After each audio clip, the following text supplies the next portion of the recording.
Boa tarde, turma. Boa tarde.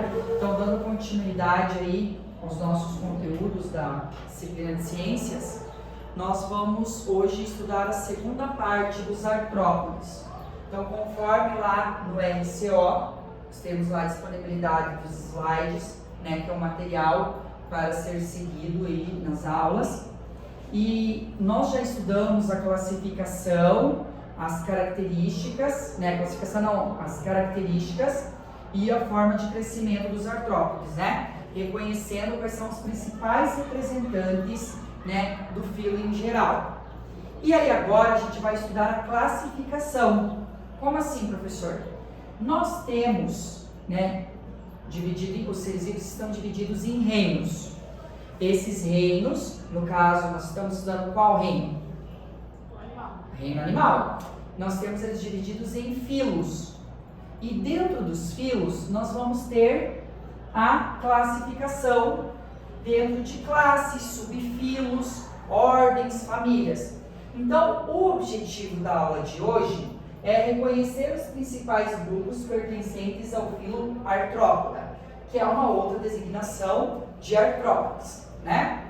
Então, nós vamos ter 5 grupos dentro do filo Artrópoda, que é o maior filo de todos os filos do reino animal, que agrupa a maior quantidade de animais, certo?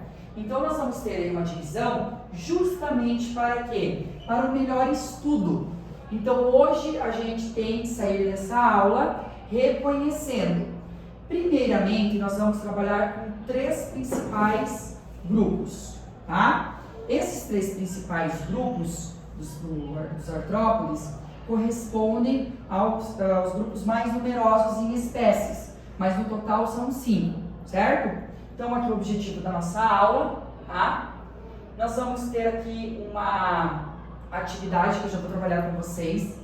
Essa aula aqui, esse arquivo de slides, o professor customizou. O que é customizar? O professor alterou ele. Ele não está na íntegra como está lá no RCO. Por quê? Porque o professor colocou na parte de fundamentação teórica figuras que explanam de forma diferenciada sobre o conteúdo, retirou algumas partes que não achei pertinente para o momento, tá? Então é um material modificado justamente para atender ao nosso objetivo, certo? Então eu vou pedir para algum aluno que nós vamos observar aqui a imagem, tá? O professor só vai apagar um pouquinho aqui a luz para que a gente possa ver de forma mais fiel, né, que aqui tem um animal. Ó, aqui é uma folha, tá? Provavelmente é de uma espécie de planta chamada espinheira santa, pela morfologia da folha. E aqui tem um animal, então está aqui dentro do círculo vermelho. E aqui está a imagem dele de forma individual, tá? Então, um aluno para ler aqui para nós, por gentileza? Pode ser, por favor. Você conseguiu identificar o vegetal e também o animal? Trata-se do Philocrenia paradoxa, popularmente conhecida como louva-a-Deus fantasma, uma espécie parecida com uma folha seca. Esse invertebrado pertence à classe insecta. Por que pertence à classe insecta? Porque é inseto? Porque eu não sei.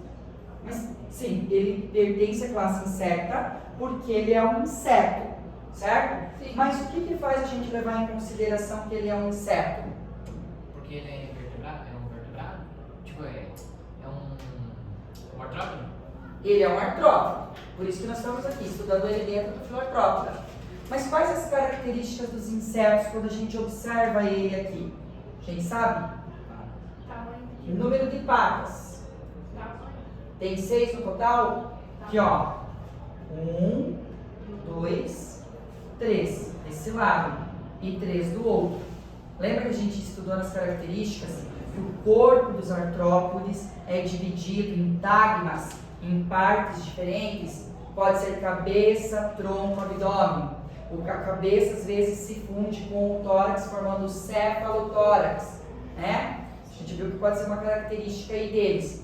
Então, aqui nós temos um animal que está aqui, na verdade é um mimetismo, ele imita né, ou a espécie vegetal que está aqui, justamente para se proteger dos predadores e, pela característica geral, ele vai ser um inseto, que é um dos grupos dos artrópodes que a gente vai estudar na sequência, tá? Então, classe insecta, quem está ali presente? Os insetos. Como que é a divisão do corpo de um inseto? O inseto tem o corpo dividido em cabeça, que eu vou ter apêndices, né? Articulados, que são os artrópodes, todo artrópode tem apêndices articulados, então aqui as antenas. Nós vamos ter o tórax, que é onde se prende quem? As patas, 1, 2, 3, 4, 5, a outra ficou escondidinha, 6, então 3 pares, e o abdômen. Então é característica específica dos artrópodes da classe insecta, tá? São os insetos, cabeça, tórax e abdômen. 3 pares de patas, 1 par de antenas, 1 ou 2 pares de asas. Esse inseto aqui, dá para ver as asas dele?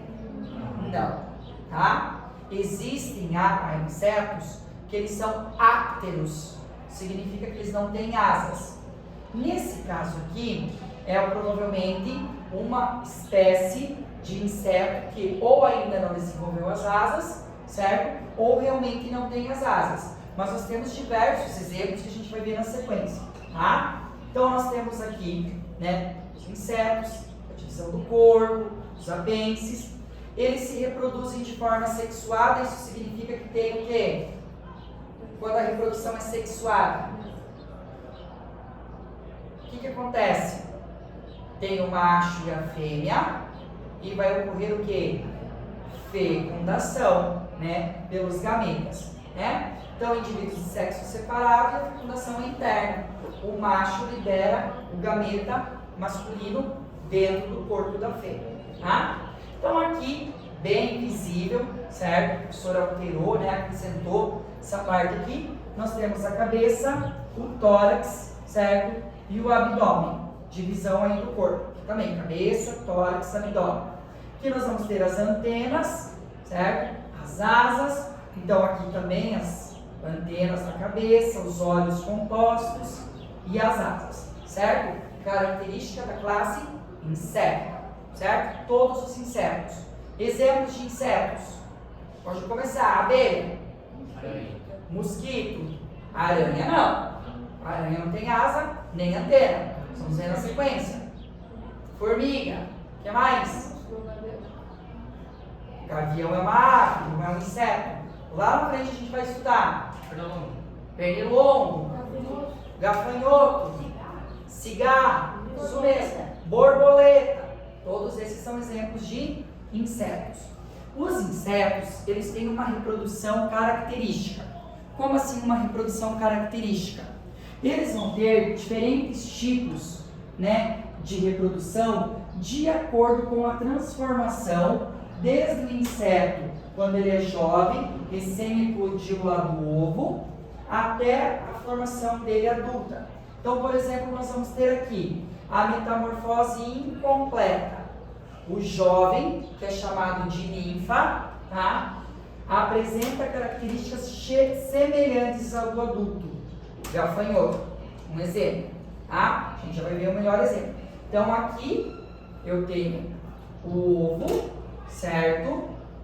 Passou por ninfa, aqui a ninfa maior e aqui o adulto. O que o adulto aqui vai ter de diferente é muito que provavelmente as asas, certo? Que se formam na metamorfose incompleta. Por que é incompleta? Porque a metamorfose completa, depois aqui do ovo, certo? O estágio larval, ele é diferente da forma adulta e ele passa por um período de repouso no qual vai formar uma estrutura chamada de pupa. Essa larva, ela se alimentou, ela fica armazenada nessa pupa para ela ter energia para o processo de transformação.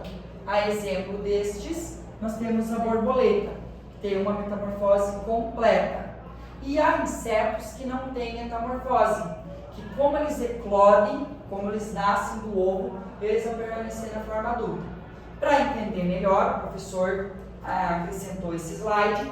Então, a traça de livros sem metamorfose é um inseto que dá forma jovem, que dá forma adulta. Ela é igual, né? Sim. Não tem metamorfose.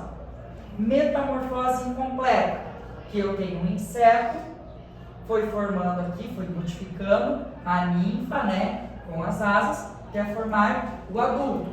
E o que tem metamorfose completa? A larva, ela vai formar uma pupa, né, um casulo, ela fica temporariamente ganhando energia, transformando seu metabolismo para reprodução, e aí depois ocorre a metamorfose definitiva, formando o inseto adulto. Outro exemplo são as moscas, tá? Principalmente a drosófila, né, que é a mosca das frutas que chamam, certo? Então nós temos 3 formas de reprodução: sem metamorfose, metamorfose incompleta e metamorfose completa. Segunda classe, agora sim, vai ser a classe de quem? As aranhas. Das aranhas, que são os aracnídeos. Bem importante, não é só aranhas dos aracnídeos.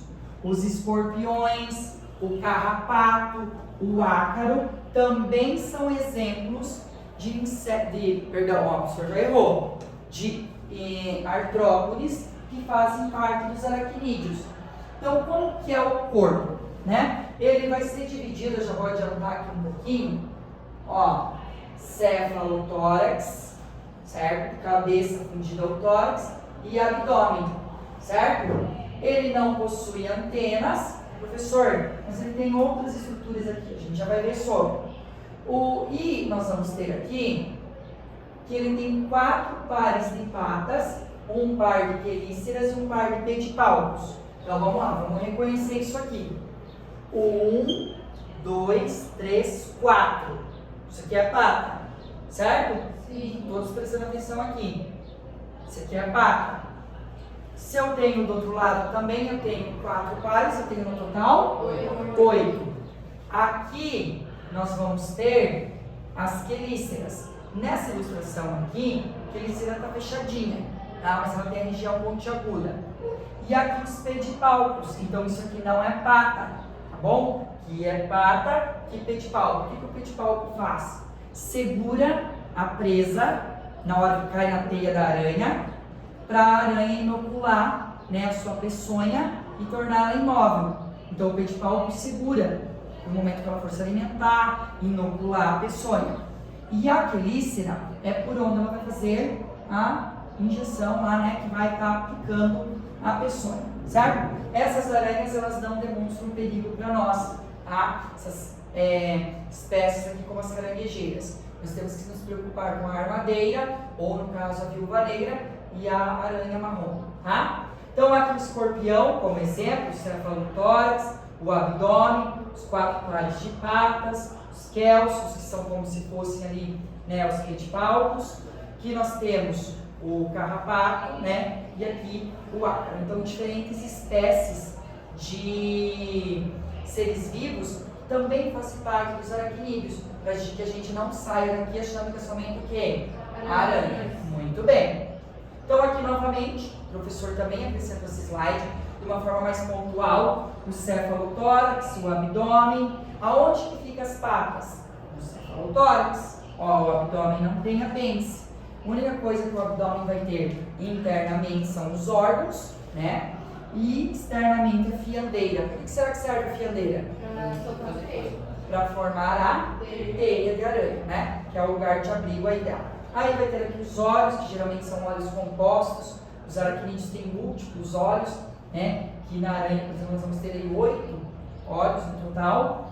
E aqui também o escorpião e sua subdivisão. Aqui na nossa cidade, a gente vê os alertas pela vigilância sanitária, que nós temos bastante casos de acidentes com escorpião, né? Então a gente tem que ficar atento, não deixar entulho, né? Cuidar para evitando aí que nós não tenhamos problemas, certo? Com no caso, com o acidentes, principalmente porque a peçonha deles é muito forte, tá? E última classe das 3 que a gente vai ver nessa aula, os crustáceos, que é a classe crustácea. Gente, geralmente a gente conhece o crustáceo por ele viver aonde? No mar. No mar, certo? Mas será que todos os representantes dos crustáceos vivem no mar? Não. A maioria é aquática. Nós temos um exemplar de crustáceo que é o tatu-bola. Cuidado para não confundir com o piolho de cobra, que eu vou falar agora. O tatu-bola é bem pequenininho e você encosta nele e ele forma uma bolinha. Ele é um exemplar terrestre de crustáceo. Então, cuidado, os crustáceos não são exclusivamente aquáticos. A maioria é aquática. Então, como que eles são subdivididos? Mesma coisa que os aracnídeos. Nós vamos ter o cefalotórax e o abdômen, só que agora ele vai ter quantas antenas? 2. Os aracnídeos tinham antenas? Não, muito bem. 2 pares. Geralmente um par é bem longo e o outro par é curtinho, localizado na cabeça, tá? O exoesqueleto, que é aquela armadura externa, o esqueleto externo que a gente viu na primeira aula, que é rico em quitina, ele é enriquecido com carbonato de cálcio para deixar bem rígido, para que a água do mar, o sal, o pH, né, da água do mar não faça deterioração, levando à morte desses animais que ficam num ambiente que tem oscilação das características ambientais, tá? Então, quem são os exemplos? Crustáceos, caranguejos, camarões, lagostas, lagostins e cracas, tá? Esse slide aqui o professor também acrescentou, tá? Então aqui nós temos a estrutura do cefalotórax, e o abdômen, né? Os múltiplos pares de patas, que são 5 pares, totalizando um total quantos? 10 pares. As antenas, né? Maiores e as antênulas menores. Aqui aquela ou pinça para ele manipular, né? E existem outras estruturas locomotoras que vão auxiliar a nadar, a escavar ou outras funções que o crustáceo vai ter, ok? Muito bem, vamos lá. Nós vimos 3 classes, então vamos praticar agora, né? Essa parte aqui é bem importante para a gente finalizar a aula e ver se vocês entenderam e ver para vocês perceberem que é uma parte bem importante para que vocês consigam aí depois prosseguir com os estudos, tá? E ela sintetiza, fica melhor para estudar para a prova. Classe insecta, que classe que está faltando aqui? Aracnídeo, vamos ver se ela já vem aqui. Ah, ela preencheu todo, gente, então eu não vou pôr, tá? Aracnídeos. Qual que é a divisão do corpo dos insetos? O que deveria vir aqui? Cabeça, tórax e abdômen. Vamos ver se vem. Vamos ver se vem. Aracnídea, cabeça, tórax e abdômen. Aqui nos crustáceos, como que é a divisão? Cefalotórax e abdômen. Cefalotórax e abdômen, é igual das aranhas, dos aracnídeos, né? Aqui está tudo preenchidinho, 1 ou 2 pares de antenas nos insetos, nos aracnídeos ausente, nos crustáceos 2 pares, conforme a gente acabou de ver. Número de patas, 4, vários pares, geralmente 10, e aqui 3. Vamos ver se a gente sabe tudo aí. Fechou? Sim. Certo?